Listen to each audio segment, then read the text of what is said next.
Amén. Dice la palabra del Señor en el nombre del Padre, del Hijo y del Espíritu Santo, en Mateo 16, del 13 al 17, de la siguiente manera.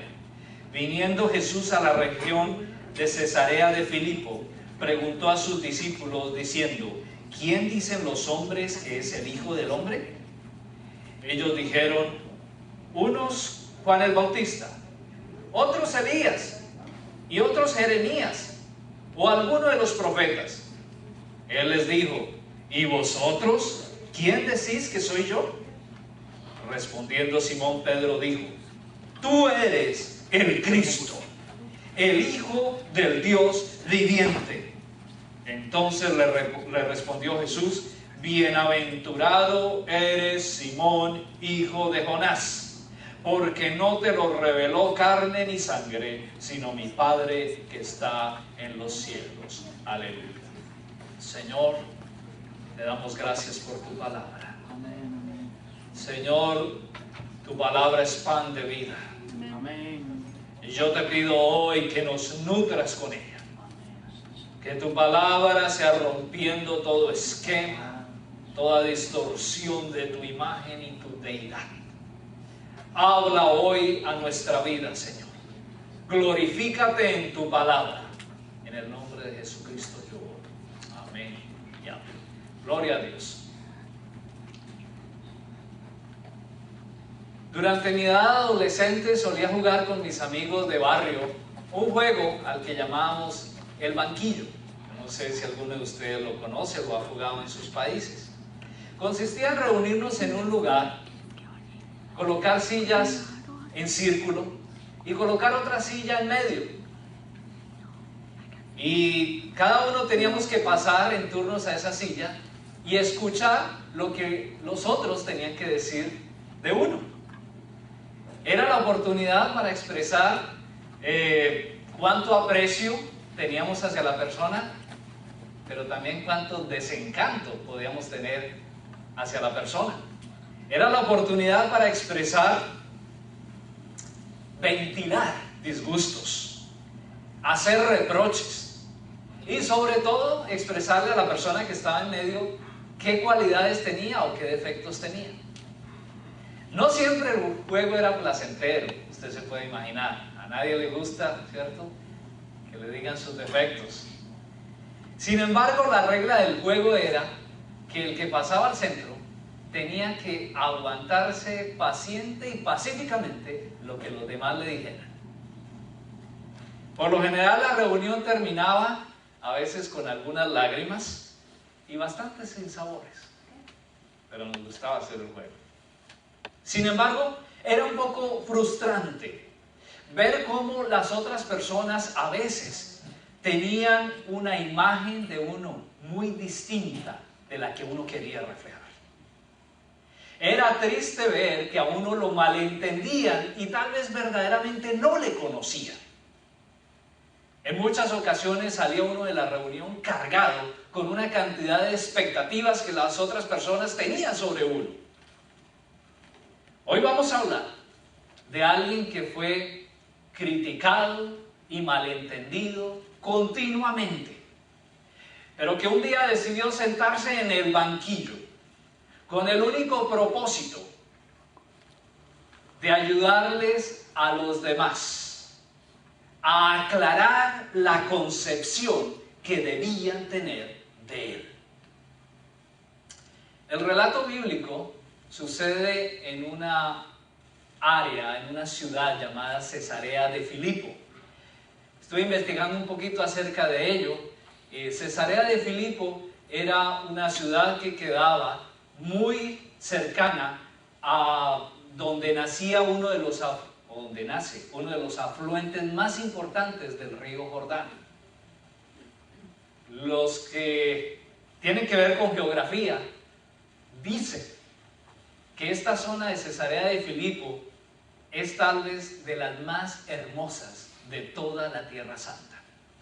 Al parecer, ese afluente del río Jordán cae desde un empinado abismo en una hermosa catarata y se transforma en un hermoso arroyo resplandeciente que irriga toda la zona que tiene alrededor.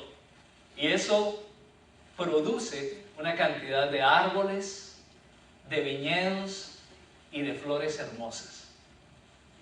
Este fue el lugar que el Señor Jesús escogió para ir con sus discípulos y tener un ratico de descanso y de meditación. Se podría decir que el Señor Jesús se fue de retiro espiritual con sus discípulos. Fue allí en ese hermoso lugar que sugiere tantas cosas. Yo no sé si usted ha estado en un retiro espiritual, ojalá en un lugar lleno de naturaleza, bien hermoso, al lado de un río. Es un momento bien hermoso para concentrarse en Dios. Allí el Señor Jesús aprovechó la hermosura del lugar y el ambiente para tener un diálogo bien edificador con sus discípulos, con sus amigos, con sus compañeros de ministerio. Aparentemente se estaba acabando el año de popularidad de Jesús y entraba ya el año de oposición que se conoce en la historia de Jesús. El año en que comenzaba la pasión que lo llevaría hasta la cruz. Creo yo que tal vez pasaban por su mente muchos recuerdos, unos buenos y otros malos. Entre los buenos tal vez pasaban aquellas imágenes cuando los enfermos eran sanados. La alegría del cojo, la alegría del ciego, la alegría de la mujer que padecía el flujo de sangre. Pero tal vez también en su mente estaban los momentos tristes en que la gente le rechazó. De seguro recordaba el malentendimiento que había tenido el pueblo judío con respecto a quién era él y con respecto a su misión en la tierra. Usted sabe, hermano, que el pueblo judío fue colonizado por los romanos. Los romanos tomaron el control del pueblo judío a la fuerza y les impusieron sometimiento. Sin embargo, este pueblo sabía que el Dios que tenían, del que se acordaban solamente cuando estaban por ahí en dificultad, ese Dios era un Dios de pactos. Y ese Dios les había prometido que un día iba a enviar a su escogido para librarles. Les había dicho, les voy a mandar uno que es mi escogido, para que se siente en el trono y reine con justicia y equidad. Ellos lo recordaban muy bien. Sin embargo, el pueblo judío, ¿sabe qué, hermano? Estaba esperanzado en un guerrillero, en un caudillo militar. Nosotros que vivimos en países latinoamericanos y que padecimos el colonialismo español, sabemos qué es eso. Nuestras historias están enmarcadas y caracterizadas, ¿sí?, por aquellos próceres de la libertad, ¿cierto? Por aquellos precursores de la libertad.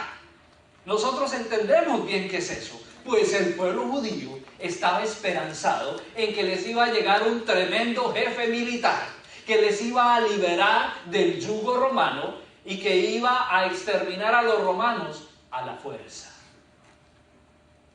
El pueblo judío, sin embargo, hermanos, no estaba preparado para aceptar a un Mesías que vendría a sufrir y redimir a los seres humanos mediante su muerte. ¿Cómo podían estar preparados si el tal caudillo que estaban esperando se les iba a morir? Si el tal caudillo venía sin pistolas, sin espadas. Si el tal caudillo no era un hombre fisiculturista. Si el tal caudillo hablaba solo de amor. No estaban preparados para ello. La palabra Mesías viene del hebreo. Es una palabra hebrea que significa ungido. Ungido de Dios, escogido de Dios.